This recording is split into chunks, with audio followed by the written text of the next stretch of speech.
ಆರ್ಎಸ್ಎಸ್ಗೆ ಪ್ರಿಯಾಂಕ್ ಖರ್ಗೆ 11 ಪ್ರಶ್ನೆಗಳನ್ನು ಕೇಳಿದ್ದಾರೆ. ಸೋಷಿಯಲ್ ಮೀಡಿಯಾದಲ್ಲಿ ಸಚಿವರು ಕೇಳಿದ್ದೇನು? ಹಾಗಾದರೆ ಆರ್ಎಸ್ಎಸ್ಗೆ ಯಾವ ಪ್ರಶ್ನೆಗಳನ್ನು ಕೇಳಿದ್ರು? ಯಾವುದದು 11 ಪ್ರಶ್ನೆಗಳು?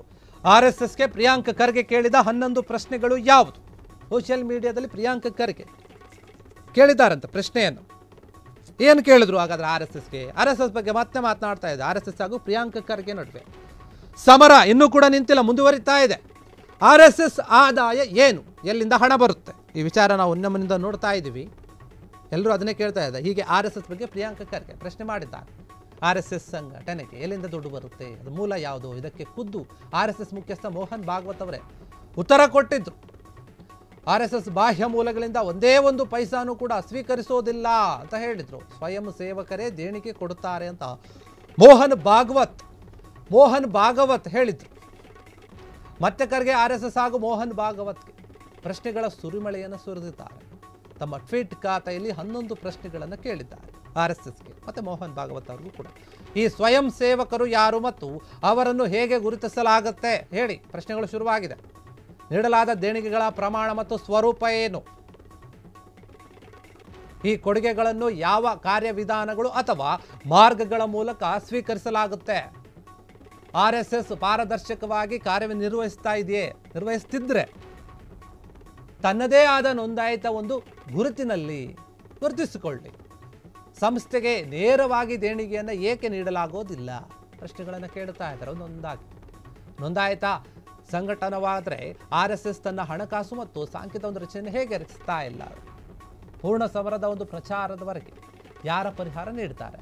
ಪ್ರಚಾರಕರಿಗೆ ಯಾರು ನೀಡ್ತಾರೆ ಅಂತ ಕೇಳ್ತಾ ಇದ್ದಾರೆ. ಈ ರೀತಿಯಾಗಿ 11 ಪ್ರಶ್ನೆಗಳನ್ನು ಹಾಕಿದ್ದಾರೆ. ನೋಡಿ, ಆರ್ಎಸ್ಎಸ್ಗೆ ಎಲ್ಲಿಂದ ದುಡ್ಡು ಬರುತ್ತೆ, ಯಾವ ಮೂಲಗಳಿಂದ ಬರುತ್ತೆ ಅಂತ ಪ್ರಿಯಾಂಕ್ ಖರ್ಗೆ ಕ್ವಶನ್ ಮಾಡ್ತಾ ಇದ್ದಾರೆ. ಆರ್ಎಸ್ಎಸ್ಗೆ ಕ್ವಶನ್ ಕೇಳ್ತಾ ಇರುತ್ತೋ ಮತ್ತು ಮೋಹನ್ ಭಾಗವತ್ ಅವರು ಕೂಡ ಅವ್ರು ಹೇಳಿದ್ರು. ಮೋಹನ್ ಭಾಗವತ್ ನಾವು ಈ ಒಂದು ಆರ್ಎಸ್ಎಸ್ಗೆ ಏನು ದುಡ್ಡು ಬರುತ್ತೆ, ಯಾವ ಒಂದು ಬಾಹ್ಯ ಮೂಲಗಳಿಂದ ಕೂಡ ನಾವು ₹1 ಕೂಡ ಅಥವಾ ಒಂದು ಪೈಸವನ್ನು ಕೂಡ ನಾವು ತೆಗೆದುಕೊಳ್ಳೋದಿಲ್ಲ. ನಮಗೆ ನಮ್ಮ ಸ್ವಯಂ ಸೇವಕರು ಏನಿರ್ತಾರೆ ಅವರೇ ಒಂದು ದೇಣಿಗೆ ರೂಪದಲ್ಲಿ ದುಡ್ಡನ್ನು ಕೊಡ್ತಾರೆ. ಅದರಿಂದಾನೇ ನಮ್ಮ ಆರ್ಎಸ್ಎಸ್ ಸಂಘಟನೆ ನಡೆಯುತ್ತೆ.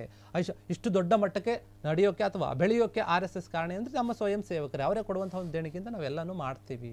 ಬೇರೆ ಕಡೆಯಿಂದ ನಾವೆಲ್ಲೂ ಕೂಡ ದುಡ್ಡನ್ನು ತೆಗೆದುಕೊಳ್ಳೋದಿಲ್ಲ ಅಂತ ಒಂದು ಸ್ಪಷ್ಟೀಕರಣವನ್ನು ಕೊಟ್ಟಿದ್ರು. ಈ ವಿಚಾರದ ಬಗ್ಗೆ ಸಾಕಷ್ಟು ನಾಯಕರು ಕೂಡ ಪ್ರಶ್ನೆ ಕೇಳಿದ್ರು. ಎಲ್ಲಿಂದ ಬರುತ್ತೆ ಆರ್ಎಸ್ಎಸ್ಗೆ ದುಡ್ಡು? ನೋಂದಣಿ ಆಗಿಲ್ಲ, ಏನಿಲ್ಲ ಈ ಒಂದು ಸಂಘಟನೆ, ಆದರೂ ಕೂಡ ಎಲ್ಲಿಂದ ಬರುತ್ತೆ ಅಂತ ಕೇಳಿದರು. ಅದ್ರ ಬಗ್ಗೆ ಉತ್ತರ ಕೊಟ್ಟಿದ್ರು. ಮತ್ತೆ ಈಗ ಅದಕ್ಕೆ ಪ್ರಶ್ನೆ ಮಾಡ್ತಾ ಇದ್ದಾರೆ ಪ್ರಿಯಾಂಕ್ ಖರ್ಗೆ. ಮೋಹನ್ ಭಾಗವತ್ ಕೇಳ್ತಾ ಇದ್ದಾರೆ, ಏನು ಸ್ವಾಮಿ ನೀವು ಹೇಳ್ತಾ ಇದ್ದೀರಲ್ಲ ಸ್ವಯಂ ಸೇವಕರು ಅಂತ, ಆ ಸ್ವಯಂ ಸೇವಕರು ಹಾಗಾದರೆ ಯಾರು? ಅವರನ್ನು ನೀವು ಹೇಗೆ ಸ್ವಯಂ ಸೇವಕರು ಅಂತ ಗುರುತಿಸ್ತೀರಿ? ಅವರೇ ಸ್ವಯಂ ಸೇವಕರು ಅಂತ ನಿಮಗೆ ಹೆಂಗೆ ಗೊತ್ತಾಗುತ್ತೆ? ಇದನ್ನು ಗುರುತಿಸೋರು ಯಾರು? ಅದಕ್ಕೆ ಬೇರೆ ಏನಾದರೂ ನಿಮ್ಮ ಹತ್ರ ಒಂದು ಮಂಡಳಿ ಏನಾದರೂ ಇದೆಯಾ? ಅಥವಾ ಅದಕ್ಕೆ ಸೇರ್ಕೋಬೇಕಂದ್ರೆ ಏನಾದರೂ ಕೆಲವೊಂದು ಕ್ವಾಲಿಫಿಕೇಷನ್ ಇದೆಯಾ? ಯಾವ ರೀತಿಯಾಗಿ ನೀವು ಅವ್ರನ್ನ ಸ್ವಯಂ ಸೇವಕರು ಅಂತ ಹೇಳಿ ತಗೊಳ್ತೀರಿ? ಈ ರೀತಿಯಾದಂಥ ಒಂದು ಪ್ರಶ್ನೆಗಳನ್ನು ಮಾಡಿರುವುದು. ಒಂದೇ ಪ್ರಶ್ನೆಯಲ್ಲಿ ನಾನಾ ಪ್ರಶ್ನೆಗಳು ಕೂಡ ಹುಟ್ಕೊಳ್ಳುತ್ತೆ. ಪ್ರಿಯಾಂಕ್ ಖರ್ಗೆ ಅವರು ಅಂತ ಕೇಳಿದ ಒಂದು ಕ್ವಶನ್ಗಳು ಆ ರೀತಿಯಾಗಿದೆ.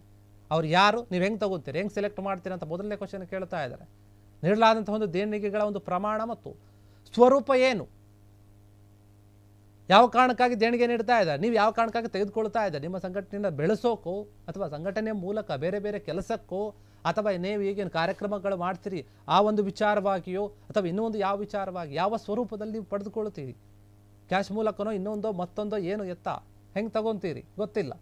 ಈ ಕೊಡುಗೆಗಳನ್ನು ಯಾವ ಕಾರ್ಯವಿಧಾನಗಳು ಅಥವಾ ಮಾರ್ಗಗಳ ಮೂಲಕ ನೀವು ಸ್ವೀಕರಿಸ್ತೀರಿ, ಹೆಂಗೆ ತಗೊತೀರಿ ಅಂತ, ಯಾವ ರೀತಿಯಲ್ಲಿ ತಗೊಳ್ತೀರಿ ದುಡ್ಡನ್ನು?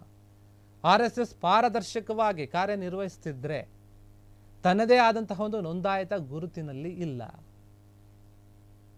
ಯಾಕೆ ನೀವು ರಿಜಿಸ್ಟ್ರೇಷನ್ ಇನ್ನೂ ಮಾಡ್ಕೊಳ್ಳಿ ಅಂತ ಕ್ವಶನ್ ಮಾಡ್ತಾರೆ. ಸಂಸ್ಥೆ ನೇರವಾಗಿ ದೇಣಿಗೆಯನ್ನು ಏಕೆ ತಗೊಳ್ತಾ ಇಲ್ಲ?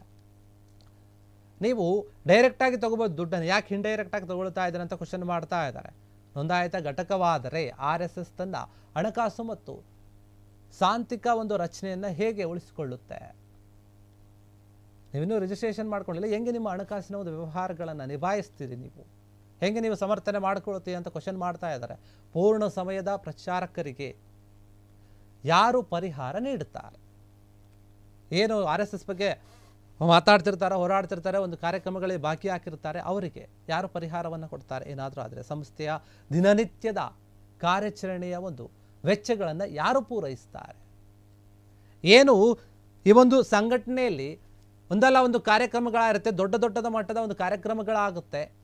ಅದಕ್ಕೆಲ್ಲ ದುಡ್ಡು ಹೆಂಗೆ ನೀವು ಹೊಂದಿಸ್ತೀರಿ, ಏನು ಅದ್ರ ಖರ್ಚು ಬರುತ್ತೆ, ಅದನ್ನೆಲ್ಲ ಹೆಂಗೆ ನಿಭಾಯಿಸ್ತೀರಿ? ಅಷ್ಟು ದೊಡ್ಡ ಮಟ್ಟದ ಒಂದು ಪ್ರಮಾಣದ ದುಡ್ಡು ಬರುತ್ತಾ ನಿಮಗೆ? ದೊಡ್ಡ ಪ್ರಮಾಣದ ಕಾರ್ಯಕ್ರಮಗಳು ಮತ್ತು ಅಭಿಯಾನಗಳು ಮತ್ತು ಪ್ರಚಾರ ಚಟುವಟಿಕೆಗಳಿಗೆ ಹೇಗೆ ಹಣಕಾಸು ಒದಗಿಸಲಾಗುತ್ತೆ? RSS ಅಂದರೆ ಏನು ಒಂದು ಚಿಕ್ಕದೇನು ಅಂತ ಅಲ್ಲ, ದೊಡ್ಡ ಒಂದು ಪ್ರಮಾಣದಲ್ಲಿರುವಂಥದ್ದು. ಅದಕ್ಕೆ ದೊಡ್ಡ ದೊಡ್ಡ ನೀವು ಕಾರ್ಯಕ್ರಮಗಳನ್ನು ಮಾಡ್ತೀರಿ, ಅದಕ್ಕೆಲ್ಲ ದುಡ್ಡು ಎಲ್ಲಿಂದ ಬರುತ್ತೆ ಅಂತ ಕೇಳ್ತಾ ಇದ್ದೆ. ಸ್ವಯಂ ಸೇವಕರು ಸ್ಥಳೀಯ ಕಚೇರಿಗಳಿಂದ ಸಮವಸ್ತ್ರವನ್ನು ಏನಾದರೂ ತಗೊಳ್ತಾರಾ? ವಸ್ತುಗಳನ್ನು ಖರೀದಿಸಿದಾಗ ಆ ಒಂದು ಹಣವನ್ನು ಎಲ್ಲಿ ಲೆಕ್ಕ ಹಾಕ್ತೀರಿ? ಹೆಂಗೆ ಲೆಕ್ಕಾಚಾರ ಹಾಕ್ತೀರಿ ನೀವು? ಏನು ಅವರ ಒಂದು ಸಮವಸ್ತ್ರವನ್ನು, ಯೂನಿಫಾರ್ಮನ್ನು ತೆಗೆದುಕೊಳ್ತಾರೆ, ಕೋಲನ್ನು ತೆಗೆದುಕೊಳ್ತಾರೆ, ಏನೊಂದು ಸಾಮಾನುಗಳು ತೆಗೆದುಕೊಂಡ್ರು ಕೂಡ ನೀವು ಅದಕ್ಕೆ ಹೆಂಗೆ ಲೆಕ್ಕ ಹಾಕ್ತೀರಿ?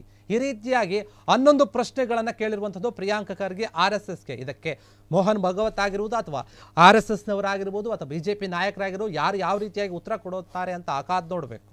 ಕ್ಷಣ ಕ್ಷಣದ ಸುದ್ದಿಗಳಿಗಾಗಿ ಫ್ರೀಡಂ ಟಿವಿ ಸಬ್ಸ್ಕ್ರೈಬ್ ಮಾಡಿ, ಲೈಕ್ ಮಾಡಿ ಹಾಗೂ ಫಾಲೋ ಮಾಡಿ. ಹೊಸ ಸುದ್ದಿಗಳ ನೋಟಿಫಿಕೇಶನ್ಗಾಗಿ ಬೆಲ್ ಐಕಾನ್ ಮೇಲೆ ಕ್ಲಿಕ್ ಮಾಡಿ.